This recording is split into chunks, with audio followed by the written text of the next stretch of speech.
Good morning, happy Friday, and welcome to this episode of Hosty Market Update. So today we are actually featuring a specific property. We wanted to dial in a little bit more in detail on certain properties that would make a good short-term rental. And I am honored today to have Chandra with me. She's actually the listing agent for the home that we're going to be talking about. So yeah, Chandra, if you'd like to introduce yourself and anything about the property. Good morning. I am Chandra Herman. I run Brightco Home Group out of Florissant here in Teller County. This specific property is one of my favorites. It's back in the Wildhorn neighborhood by Firewalker Ranch and Lutheran Valley Ranch. Lots of world-class hunting back there, and it's one of my favorites actually. And the aspen growth through here is phenomenal. I think it's unmatched, honestly. Yeah, it's a cool place, and I mean we'll dig into all the details of the finishes and stuff, but I like some of the just special touches, the like sinks and counters. Doing this enough, you see a lot of the same thing. So it's got some unique features that I think really make it stick out. And yeah, without further ado, let's dig into it a little bit. So this is obviously the front of the cabin, right? So I like this because it's very appealing to the customer avatar that we're seeing rent these homes. The A-frame, you have a big deck that you can sit out and have a cup of coffee on. You have your patio area. So this thumbnail presentation picture, I think, really represents it well. And it looks very it's held up very nicely with the exterior too. So yeah. Yes. And I'll back up a little bit here too. So I mean, the point of going through this property, we're wanting to highlight the features of why an investor should buy this home to run as a short-term rental. So that is just doubling down on the why. So I don't know, just want to make that clear in the beginning. So yes. But yeah, and these are things that as we discussed, stood out to me. Being built in 2009, a lot of times when you think hunting cabin or short-term rental cabin, you're thinking like, oh man, there's an outhouse in the back that I have to go to, and in February, not ideal. So being built in 2009, it's got a lot of, like I said, nice new finishes. It's very well upkept. 2 acres of land. So this aerial view, you can really see, it's private, it's secluded. You want to get away from the hustle and bustle of the city. This would be the place. And, looking into some of the data that we have from our guests, a lot of people do come from Denver looking for that. So the 2 acres of land is awesome. Well water, might wonder why that matters, right? But obviously there's not a city water line going to this cabin.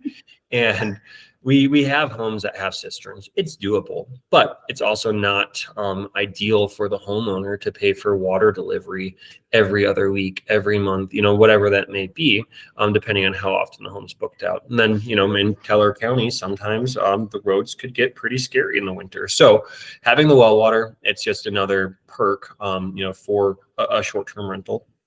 Yes. And I know you said that you're familiarized with cisterns.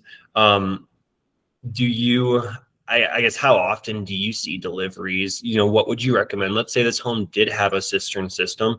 Like, would you recommend replacing that? I mean, I guess that, be contingent on how much it's being rented, but I know it's difficult to drill and Teller. Yes. Drilling right now is about 1.5 years out. For wells, plus it's $100 a foot. Most of the time you have to go over 300 feet. So there's a good estimate there on what that could cost you. It's good to have a cistern as a backup with your well, because your well will fill your cistern will fill your house. That's a really great thing to have.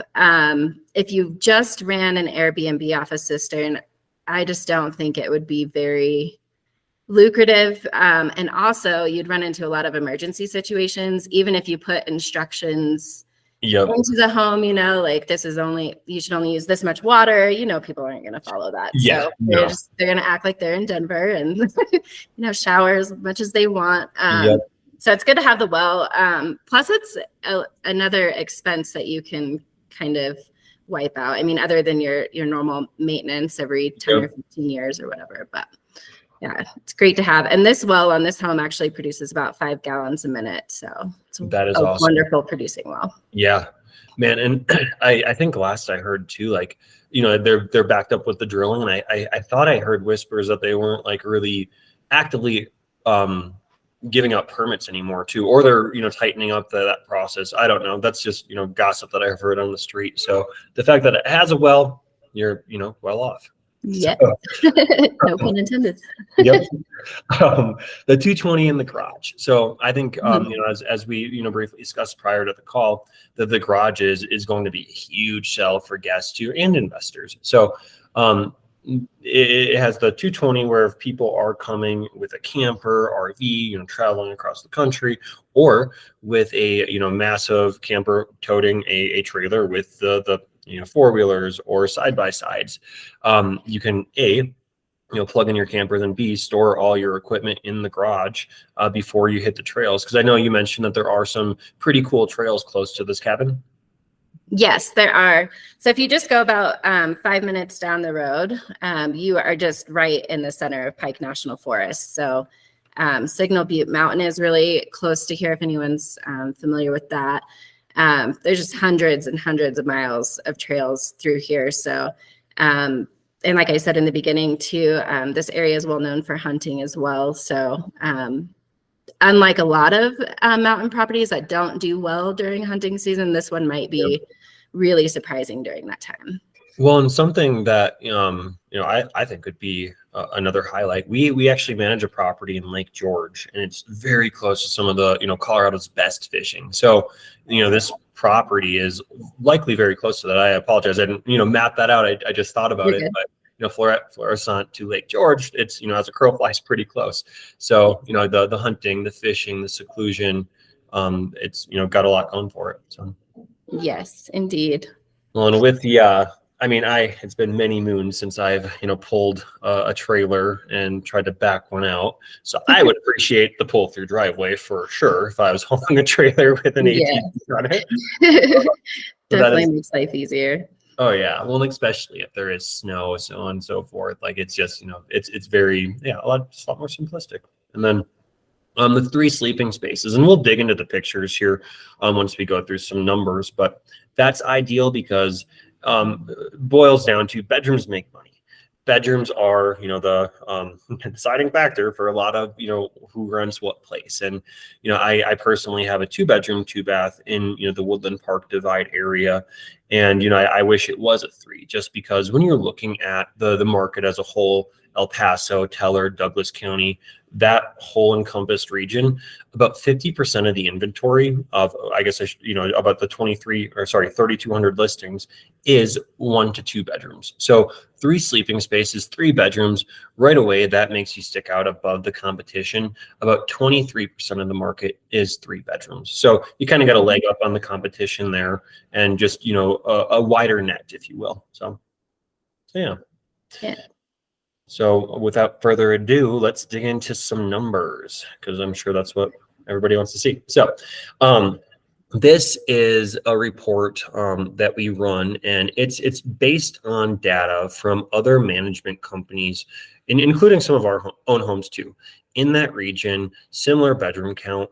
And then it looks at their performance for the last 12 months. In the last 12 months, the rolling 12 months is important. As you'll see in the next slide, there is some stark seasonality when you look at Colorado as a whole. So this data, it's 2 years back. And I'm making that important distinction too, just because, the 2022 timeframe, we're still in that post-COVID boom of where, everybody and their brother wanted to, stay in a short-term rental, own a short-term rental.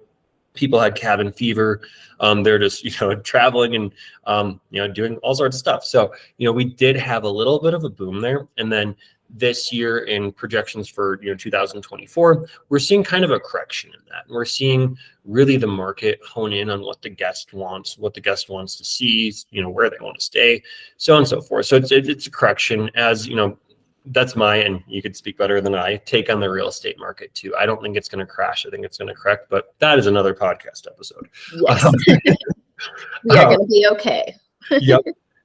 But yeah, point being, it's 2 years back. But as I stated, personally, I have a cabin in the area. It's a 2-bedroom, 2-bath, and I can say, I'm going to be adding that this would be realistic for a 3-bedroom based on my scenario. So some good food for thought there. And then this is important because, like I said, Colorado, it's a seasonal market. You'll still get rentals in January, February. I throw April into a floor season. In this case, November as well.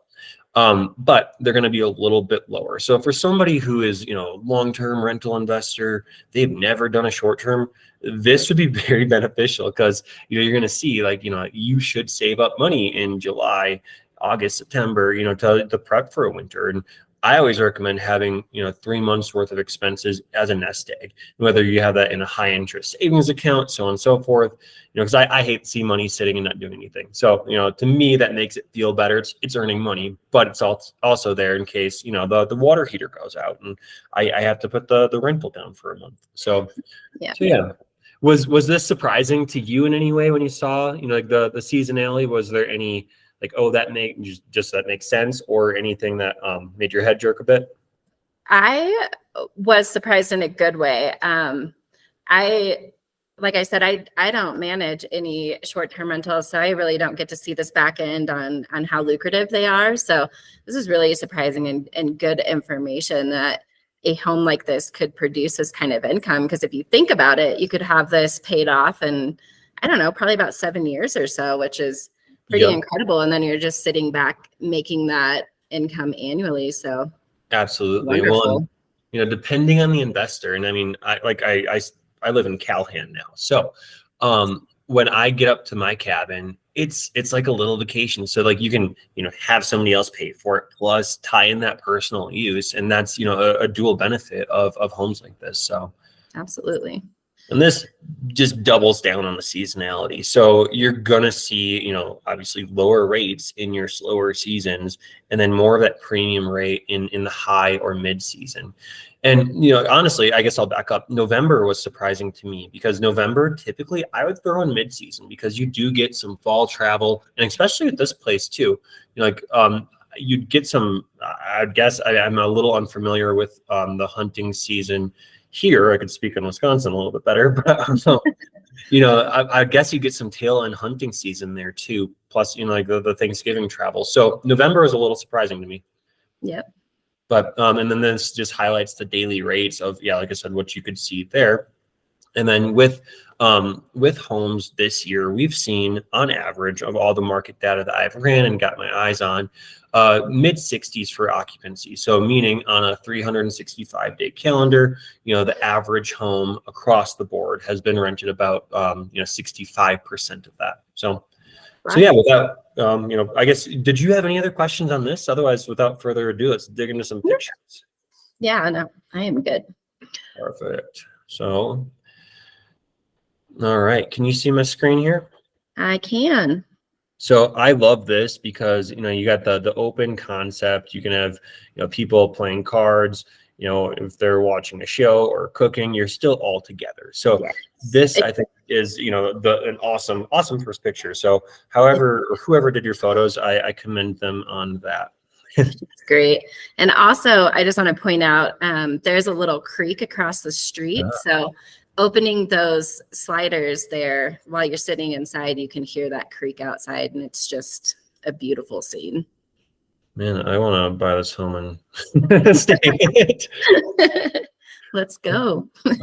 Hey, well, roof, exterior, as I said, everything looks, super well kept. I like the bears there. That's a cool little personal touch. There's your stairs going up to the loft. It looks big, feels open. Yes, it really does. And then your patio area. Looks like that's set up for a hammock or a swing chair, if I had to guess. Exactly. And I like how the grill's set back too. Oh, so yeah. If you've got littles running around, you can keep them a little safer that way. Yep. And the bears serve as a bear warning sign too. Don't Yeah. leave food and trash out. And behind the deck there's a little storage shed as well. So Airbnb purpose, you can keep all of your Yeah. things in there so that you can keep that garage open for guests. No, that's perfect. One, like this area too, I love this because one of the things that it's often hindsight when you're setting up a short-term rental, for this home, you could have, 8 people stay here. You want to have enough seating for 8 people. So you could fit a large dining room table here, plus some bar stools at this breakfast bar where you could all still sit down and have a meal together. So that's important. And sometimes it's often, like I said, hindsight, because you just don't think about it. You get a table to fit the space, and then like, oh shoot, I'm advertising for 8 people. My table fits 4. So Yep.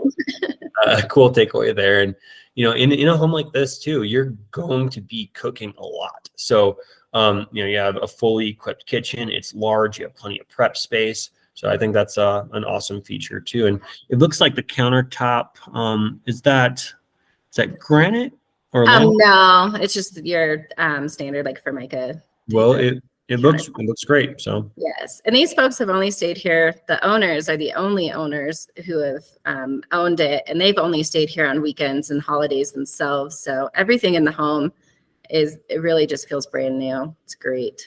Perfect. When you already got your fire extinguisher set up, that would be something you'd do. So, but yeah, I'll kind of cruise through some of these, because I think another cool aspect, looking at the loft area. So we talked about this a little bit before the call, and Yep. you were saying there'd be no issue getting a king size bed up in this area. Plus you have, 2 little twin size beds. If you have littles traveling with you or that friend you don't like, put them in there. Yep. So, yes, and I've seen a big log king bed up there. So okay. yep. And there's a half bathroom in that loft too. So whoever's staying up there can use the bathroom up there. So it's like an ensuite type deal. Cool. Yes. And then you get the little dresser drawers underneath that. That is awesome. And there's a little closet in between the beds too. And that's where the half bath is, right there where you just pointed at that. Okay, perfect. Well, yeah. Oh, good. So the carpet, everything looks very well kept. Sometimes you look at pictures and you're like, okay, like, yep, we're gonna have to put a lot of money into this place. Yeah. And these bedrooms look good size. I would guess they're queen size beds. Yep. Awesome. Cool. Well, yeah, I mean, I think, you have yourself an awesome property that you're working with. And, if anyone has any questions or, any other takeaways, how'd they get a hold of you? Well, my cell phone number is the best way to get a hold of me. That's 719-661-5067. And you can also look us up on brightcohomegroup.com. Perfect. And I'll put that information in the description here too. But yeah, I mean, any other things that you'd like to add about this property, any other takeaways that you think would be valuable to know? There is another access point to the house that's through a locked gate. So if you're coming from Denver or Colorado Springs, you can take Highway 67 from Woodland Park and go through that West Creek, Turkey Rock area and get to this home, which is only about 7 to 8 miles from the highway versus driving all the way to Florissant and then 30 minutes back on dirt road. So some people worry about convenience getting there. So that I just wanted to point that out, that there is year-round access here and it is easy to get to. Perfect. Well, somebody buy this home and give the host to the manage, because I'd love to. So Awesome. Yes. all right. Well, we'll catch you guys on the next episode. And if there's any questions or anything, like I said, feel free to reach out to Chandra specifically or put them in the thread underneath the video. So thank you guys for your time. Awesome. Thank you.